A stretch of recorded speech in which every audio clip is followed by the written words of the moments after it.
কথা কোন ভারত সীমান্তের না কোন যে এই ভারত সীমান্তে কেমন বসবাস করতেছে, সমস্যা কি? না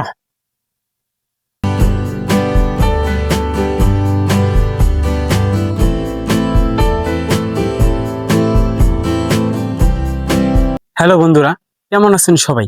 আশা করি আপনারা সকলেই ভালো আছেন। তো বন্ধুরা, ভারত ও বাংলাদেশের আমার নতুন আরেকটি ভিডিওতে আপনাদের স্বাগতম। আপনারা এই বাড়িটাই যে দেখছেন, এই বাড়িটাই হচ্ছে বাংলাদেশের শেষ একটা বাড়ি। আর এটি কিন্তু হচ্ছে সীমান্তবর্তী একটি গ্রাম। আর আমি কিন্তু এখন দাঁড়িয়ে আছি দুইটি দেশের জিরো পয়েন্টে।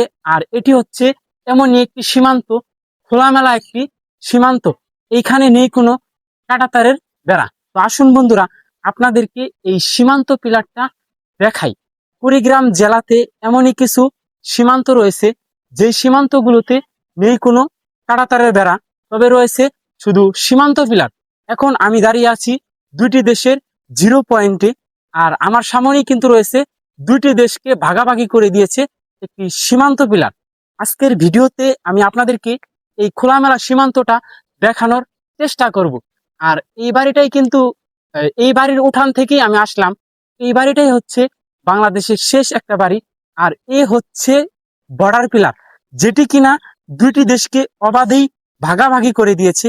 বন্ধুরা, এই দেখুন, এই পাশে কিন্তু লেখা রয়েছে ইন্ডিয়া 996 নাম্বার সীমান্ত পিলার। আর ওই যে ওই সামনে যে বাড়িগুলো দেখছেন, ওই বাড়িগুলো হচ্ছে বাংলাদেশের শেষ বাড়ি। এবং ভারত ও বাংলাদেশের সীমান্তবর্তী গ্রামে আমি এখন দাঁড়িয়ে আছি। আর এই পাশে একটু দেখাও, এই যে পিলারের এই পাশেই কিন্তু রয়েছে বিডি, অর্থাৎ বাংলাদেশ। আমি দাঁড়িয়ে আছি জিরো পয়েন্টে। ওই সামনে যে দেখতে পাচ্ছেন, হয়তোবা ওই পাশে কাঁটাতারের বেড়া নাই, এটা হচ্ছে খোলামেলা একটা সীমান্ত। ওইদিকেই কিন্তু ভারতের গ্রাম, আর এইদিকে হচ্ছে বাংলাদেশের গ্রাম। অর্থাৎ জিরো পয়েন্ট থেকেই দুইটি গ্রাম খুবই সুন্দরভাবে দেখা যাচ্ছিল। আর এটি হচ্ছে অদ্ভুত একটি সীমান্ত। হ্যালো বন্ধুরা, এই ভারত সীমান্তে আসার পরেই একটা চাচার সাথে দেখা যায়। সেই চাচা কিন্তু ভারত আর বাংলাদেশের লাগাতার জমিতে কাজ করছিল। এদিকটাতেই হচ্ছে কিন্তু বাংলাদেশের সীমান্ত, আর ওই দিকটাতেই হচ্ছে ভারত সীমান্ত। আর এই চাচা কিন্তু বাংলাদেশের জমিতেই কাজ করতেছে।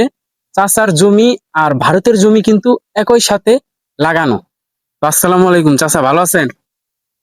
একটু কথা কওয়া যাবে না? একটু কথা কোন ভারত সীমান্তের না কোন যে এই ভারত সীমান্তে কেমন বসবাস করতেছেন, বিজিবি বা বিএসএফ কোনো সমস্যা করে কিনা, এগুলো একটু বলেন বলেন।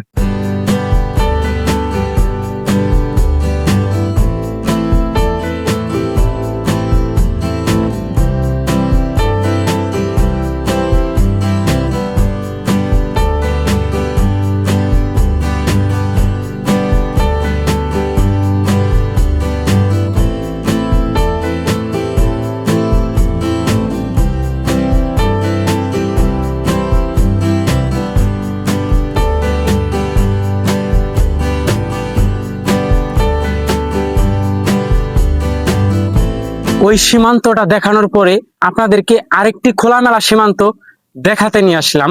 তো আমার এই পিছনেই কিন্তু হচ্ছে বাংলাদেশের সীমান্তবর্তী একটা গ্রাম। আর এই বাড়িটাই হচ্ছে বাংলাদেশের শেষ একটা বাড়ি। আর এপাশে একটু দেখাও, এই সামনে যে বাড়িগুলো দেখছেন আপনারা, এই যে খোলামেলা সীমান্ত, এটা হচ্ছে খোলামেলা একটা সীমান্ত। এই বাড়িগুলি হচ্ছে ভারতের বাড়ি। আর আমি কিন্তু দাঁড়িয়ে আছি দুইটি দেশের জিরো পয়েন্টে।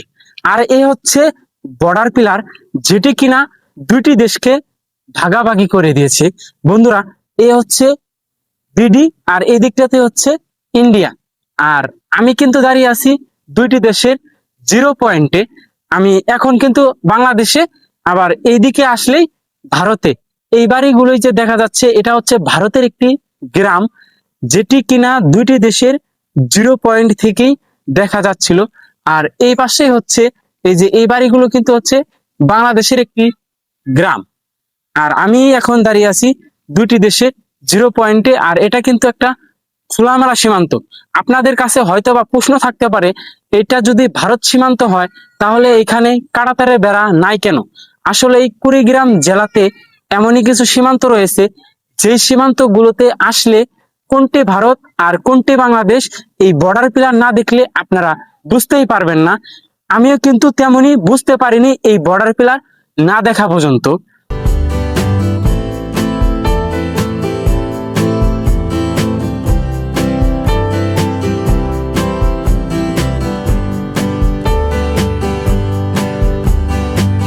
যারা কিনা গ্রাম বাংলা ও প্রাকৃতিক সৌন্দর্যকে ভালোবাসেন তাদের জন্যই হচ্ছে এই ছোট্ট চ্যানেলটা। ভিডিওটাতে একটা লাইক করে দিয়ে শেষ অবধি যারা সাথে ছিলেন তাদেরকে অসংখ্য অসংখ্য ধন্যবাদ। আমি জানি না আপনাদের কাছে আমার এই ছোট্ট ভিডিওগুলো কেমন লাগে। আজকের এই ভিডিওটা এখানেই শেষ করতে হচ্ছে। দেখা হচ্ছে পরবর্তী নতুন কোনো এক এপিসোডে। সে পর্যন্ত সকলেই ভালো থাকবেন, সুস্থ থাকবেন। আল্লাহ হাফেজ।